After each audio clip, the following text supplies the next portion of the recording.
Bonjour à tous et bienvenue sur notre chaîne YouTube, la chaîne de Ligne Droite. Je vous invite à vous abonner à cette chaîne, à aimer, à partager, à commenter ces vidéos. C'est très important pour notre référencement et c'est une manière de nous soutenir. Merci à vous tous. Et nous sommes en studio avec Sophie Magerand de l'agence Odeya. Bonjour Sophie. Bonjour Corentin. Alors est-ce que vous pouvez nous expliquer quelle est l'agence Odeya ? Alors Odeya, c'est une agence de voyage culturel et de pèlerinage. Nous organisons chaque année plusieurs départs vers des destinations touristiques, certes, mais dans un esprit très particulier pour faire découvrir notre culture, notre civilisation ici en Europe, dans le bassin méditerranéen. On va aussi plus loin sur des voyages engagés. On va vers les traces, par exemple, françaises, jusqu'en Extrême-Orient, jusqu'en péninsule d'Indochine, Corée, etc. Et donc, nous organisons aussi des pèlerinages avec des prêtres qui peuvent accompagner vers la Terre Sainte, vers Rome et vers d'autres destinations. On reprend les départs. Aujourd'hui, c'est vrai qu'on aurait peut-être pu parler de l'Angleterre pour coller à l'actualité. Vous partez en Angleterre un petit peu? Alors, l'an prochain, effectivement, nous proposerons un séjour à Rome à l'occasion d'une grande exposition qui se tiendra à Londres. À Londres, Qui se tiendra donc dans un grand musée londonien sur Cézanne, les portraits de Cézanne. Et donc cette exposition a lieu donc au premier trimestre 2023 et nous organisons un séjour à Londres à cette occasion. On en reparlera, je pense, prochainement. Mais oui, en plus les gens vont se ruer en Angleterre, ou en tout cas je pense que là la série The Crown par exemple de Netflix est en train d'exploser. Oh non, ne parlez pas de Netflix. Non mais c'est vrai, on en revient, c'est Jean-Édouard, j'ai une mauvaise influence sur moi. En tout cas, nous, on part à Rome. Enfin, en tout cas, on part en Italie. Netflix. Sans Netflix. On se déconnecte de tout ça. Et oui, c'est pour coller au réel. Exactement. Et qui peut coller au réel plus au réel que nos grands-parents. Donc oui, vous partez en week-end, vous faites un week-end donc grands-parents, petits-enfants à Rome. Tout à fait, ça c'est une nouveauté et ça marche très bien, figurez-vous. C'est un voyage très particulier qui est destiné aux enfants. C'est un voyage qui s'adresse aux enfants accompagnés de leurs grands-parents ou d'un membre de leur famille. On peut élargir, nous ne sommes pas sectaires bien sûr. Et donc ce sont des voyages qui auront lieu soit à Rome la fin octobre pendant les vacances de la Toussaint du 23 au 26 octobre, soit à Naples du 1er au 4 novembre, figurez-vous, et qui s'adresse spécifiquement, donc ces voyages, aux grands-parents et à leurs petits-enfants. Le conférencier qui accompagnera, qui sera moi-même d'ailleurs, Sophie Magerand, s'adressera aux enfants. Ce sont vraiment des voyages qui sont organisés pour eux, à partir de 9-10 ans, c'est bien, et avec un programme adapté, avec des visites adaptées, et avec un discours, j'ai envie de dire, adapté aussi, de sorte que les enfants puissent suivre, qu'ils ne soient pas non plus dégoûtés par des visites à rallonge, etc. Non, on ira à l'essentiel. Ils auront d'ailleurs, ces enfants, un petit carnet qui aura été préparé au préalable et qu'ils pourront remplir au fur et à mesure pour suivre et pour les aider à suivre les visites. Sont des programmes qui sont organisés aussi avec des temps de détente. Alors, à Rome, bien sûr, on va passer un moment, le premier jour, le deuxième jour, dans la Rome antique, la Rome païenne. On verra donc un thème de la Rome païenne à la Rome chrétienne. Donc le forum, le Palatin, le Colisée, bien sûr, qui leur plaira certainement. Et puis ensuite, c'est la Rome de Saint-Pierre, j'ai envie de dire, la Rome chrétienne, avec le Vatican et Saint-Pierre de Rome. On découvre aussi une partie de la ville baroque qui est importante. On commencera à la Trinité des Monts un matin. On aura une très très belle vue sur toute la Rome qui bénéficiera d'un bel éclairage le matin, comme ça. Et puis on descendra dans la vieille partie de Rome, si vous voulez, le centre historique actuel, avec le Panthéon, la place Navone. Bien sûr, on mangera des glaces. Il faudra des temps de détente, des gelati, c'est obligé. Pizza, bien sûr. Et donc, c'est vraiment un voyage qui est confirmé. Il reste quelques places. On est très surpris nous-mêmes de l'engouement que ces voyages connaissent et qui permettront de faire goûter, si vous voulez, aux enfants notre histoire, notre civilisation, nos racines chrétiennes qui sont à Rome, nos racines historiques aussi qui sont à Rome, parce que Rome, nous l'oublions pas, c'est la capitale de cet immense empire qui lui-même a été l'héritier de la Grèce, mais qui a su transmettre toute cette pensée à travers les siècles et que l'Église a récupéré elle aussi. Donc c'est ça qu'on va essayer de leur faire sentir au cours de ce voyage.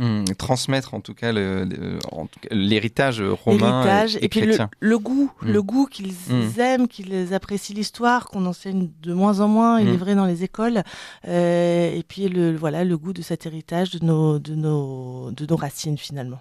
Et le goût aussi des pizzas, parce que donc il y a un atelier de confection de pizza aussi. Voilà, il faut quand même mettre un petit peu de liant dans tout ça.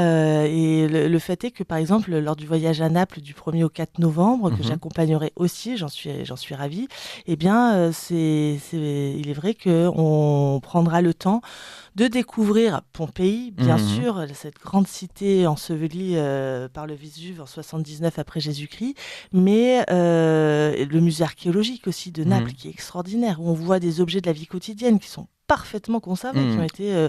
par l'incendie. Par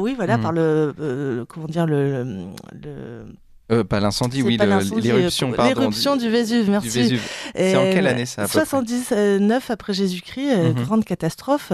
Et c'est vrai qu'il y a une sorte de sarcophage de matière volcanique qui a recouvert les villes au pied du Vésuve, dont Pompéi, avec 9 mètres de matière. Et donc ça a permis de conserver presque de manière intacte toute la ville de Pompéi. Donc on la découvrira. C'est vrai que c'est édifiant de voir les thermes encore en bon état, voir les sortes de passages protégés sur les rues. Tout est debout, en tout cas une bonne partie. Figé. Tout est figé et c'est très parlant. Et bien sûr, pour des enfants qui s'intéressent à l'histoire ou qui veulent s'intéresser à l'histoire, c'est une très bonne introduction. Et le pendant, c'est bien sûr le musée archéologique. Et puis on verra aussi Herculanum. Et à Herculanum, il y aura un jeu de piste. Pour 2 équipes qui découvriront un peu par elles-mêmes, après la grande visite qu'on aura fait déjà à Pompéi, ce sera plus ludique que de découvrir Herculanum avec un jeu de piste. C'est plus petit, c'est plus facile, c'est très intéressant aussi. C'est vrai qu'à Naples, on va se promener dans la vieille ville aussi. Pareil, on va faire un atelier de confection de pizza. Ce sont des passages... Naples, ça vient de Naples. Obligé. La pizza est née à Naples, absolument. Absolument. Oui. C'est un peu de pâte à pain avec un peu de tomates, tout simplement. Et puis après, on a ajouté tout un tas de choses, le fromage, le jambon, etc. Mais au départ, c'était un plat très simple, du pauvre. Un peu de pâte à pain, un peu de tomates par-dessus. Et puis, ça faisait l'affaire. C'est vrai qu'elles sont excellentes à Naples. Elles ont un savoir-faire extraordinaire. Petite parenthèse, je ne sais pas si vous avez vu, mais Domino's Pizza n'a pas réussi à s'implanter en Italie. Ça, c'est une très bonne nouvelle aussi. C'est une excellente nouvelle. Ça montre que c'est David contre Goliath, mais ça montre que le savoir-faire ancestral peut gagner face à la grosse machine des grosses... internationales, américaines, je crois que c'est américain, Domino's Pizza. Oui, ça c'est une bonne nouvelle et c'est vrai que les Italiens en plus sont très attachés à leur culture, au bien manger, j'ai envie de dire. En Italie, il y a des traditions comme ça qu'on ne peut pas perdre, on ne fait pas n'importe quoi. Dans les restaurants, c'est à l'inverse de chez nous ici en France, c'est quand même le comble. En France, on doit se justifier de ce qui est fait maison et les restaurateurs ne sont pas obligés d'indiquer à la carte ce qui n'est pas fait maison et ce qui n'est pas frais et donc congelé. En revanche, en Italie, c'est le contraire. Tout est fait maison et ce qui ne vient pas du restaurant éventuellement ou ce qui est congelé, surgelé, doit être indiqué obligatoirement à la carte. Donc vous voyez, c'est une approche absolument inverse. Et c'est plus logique. Leur approche est plus logique. Et puis, c'est vrai qu'en Italie, il y a encore tous ces restaurants extrêmement familiaux, on travaille en famille avec 2-3 générations, les cousins, les neveux, etc. Ce sont des restaurants où il y a 10-15 personnes qui sont employées, ça travaille. Et puis il est hors de question qu'il y ait une sauce tomate qui ne soit pas fait maison. C'est impensable, que ce soit pour la pizza ou pour la pasta. Donc voilà, ça c'est une culture encore aujourd'hui qui leur est propre. Et la pizza, eh bien la pizzeria, on y va. Ça coûte très peu cher par rapport à chez nous. C'est scandaleux. Moi, je ne mange jamais une pizza en France parce que c'est pas bon et en plus c'est très cher. Mais en Italie, surtout en Italie du Sud, pour moins de 10 euros, moins de 10 euros, à partir de 5-6 euros, vous avez une très bonne pizza. 5-6 euros, en fait, pour 10 euros, vous mangez. Bon, là, on va voir un petit peu avec l'envolée des prix. Là, c'est un petit peu de la folie, mais ça reste très raisonnable parce que c'est un plat qui est encore une fois très simple. Oui, de qualité, qui reste, simple et abordable absolument par tout le monde en Italie. Et donc, on ne mange pas n'importe quelle pizza, ça c'est sûr. Donc, Naples, donc ça sera Pompéi, Naples, et puis après. Alors, on ira aussi à Procida, figurez-vous, on prendra le bateau. Procida, qui est une des îles de la baie de Naples, magnifique cette baie de Naples. Alors, bien sûr, avec les enfants, nous monterons sur les hauteurs de Naples, c'est extrêmement escarpé pour admirer toute la vue, le Vésuve, la côte sorrentine et les îles qui sont très belles. Vous avez Capri, Ischia, et puis également Procida. Procida est très très bariolé. Vous avez un port avec des maisons extrêmement colorées et c'est l'une des capitales européennes de la culture cette année. Donc ce sera l'occasion pour nous de prendre la mer un petit peu, de faire même pas 1 heure de navigation pour rejoindre cette île et se promener, goûter aussi à l'ambiance insulaire à 2 pas finalement de cette grande métropole qui est Naples. Naples, c'est une ville extrêmement populeuse. Vous avez 1 million d'habitants au pied du Vésuve. Il ne faut pas qu'il y ait une catastrophe parce que je crois que ce serait vraiment catastrophique. Mais néanmoins, vous voyez, tout de suite, on peut prendre l'air, le large. On est dans des coins extrêmement sauvages, en plein milieu de cette baie, bordée par la Méditerranée. C'est très agréable. Et il est vrai qu'encore à l'automne, là, il y a de très, très belles journées. Il peut faire très beau. Il peut y avoir des orages, certes, mais ça passe très vite. C'est méditerranéen. Et puis, le soleil revient et ça, c'est formidable. Alors, est-ce qu'il y aura des petites pauses baignades pendant ces deux... Alors, à Rome moins, mais à Naples, si le temps le permet, si effectivement il ne fait pas froid, ce que je ne crois pas, bien sûr, on laissera le temps de se détendre. C'est le but. Dans ces voyages qui sont destinés aux enfants et à leur famille, à leurs grands-parents, la veille, on préparera, sous un format rapide, 30 minutes environ, les visites du lendemain, encore une fois, pour préparer les jeunes, les enfants, qui n'arrivent pas comme des valises, qui soient intéressés déjà, que leur appétit de connaissances soit aiguisé, et donc une petite préparation avec la veille, avec des visuels aussi pour leur expliquer, par exemple, je sais pas moi, Pompéi, l'organisation de la ville, 2-3 éléments importants, et qu'ils puissent dès le lendemain les retrouver et les comprendre par eux-mêmes sur place. Oui, c'est théorique, puis après pratique, on voit directement ce qu'il y a. Et c'est un modèle donc qui marche, vous dites, c'est la première fois, vous l'avez déjà fait ? Alors on l'a déjà fait, on l'a déjà expérimenté avec des familles qui nous avaient confié ces voyages spécialement dédiés pour leurs petits-enfants, et on s'est dit qu'on pouvait le proposer au plus grand nombre, et il y a une vraie attente à ce sujet, puisque je vous dis, les 2 voyages sont confirmés, il reste encore simplement quelques places. Il reste quelques places, et donc c'est pendant les vacances, donc ça permet aussi aux enfants d'être occupés par leurs grands-parents, tout en apprenant l'histoire. Et c'est un moment privilégié, c'est vrai, où ils peuvent se retrouver, les grands-parents et les petits-enfants, ensemble. Ça marque les enfants, c'est sûr. Ils partent en voyage avec leurs grands-parents. C'est très chouette. Oui, et puis ça permet aussi aux grands-parents de voyager, parce que... Oui, c'est vrai. Et puis de découvrir. Alors, généralement, les grands-parents connaissent les destinations et veulent les faire connaître aussi, mais on ne sait jamais. Ça peut arriver aussi que certains grands-parents ne connaissent pas encore ni Rome ni Naples.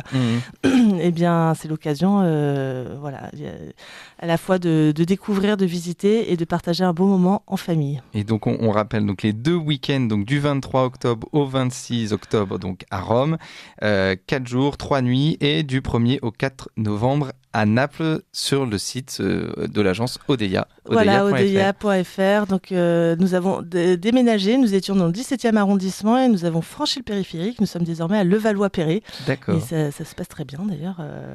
Donc, les numéros de téléphone n'ont pas changé et le site internet non plus. Et ben, on vous invite à aller sur le site. Et donc, on se retrouve la semaine prochaine pour quelle destination, Sophie ? Alors, la semaine prochaine, je crois que nous avons prévu de partir un peu plus loin. Je voulais, toujours en Italie d'ailleurs, peut-être reparler ou parler avec vous de Venise. Parce que Venise, au mois de novembre, c'est très bien.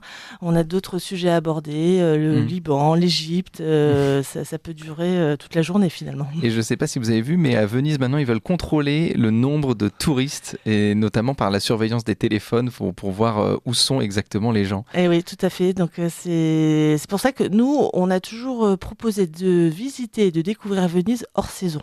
On y va toujours au mois de novembre pour qu'il y ait moins de monde, parce que Venise, c'est saturé depuis des années finalement. Et donc, le fait d'y aller en novembre, alors certes, il y a parfois l'Acqua Alta, l'eau qui monte, mais on a un peu moins de monde. On est dans une ambiance quand même très, très apaisée par rapport au mois d'été ou même jusqu'en octobre, très chaud, où il fait chaud, où il y a une foule immense. Et bien là, le temps peut-être un peu moins bon, mais on est un peu plus tranquille. Et ça n'a pas de prix finalement. Ça n'a pas de prix. Merci beaucoup Sophie Mageran. Vous appréciez cette émission? Alors aidez Radio Courtoisie à en produire d'autres en indépendance totale. Rendez-vous sur soutenir.radiocourtoisie.fr. Merci d'avance.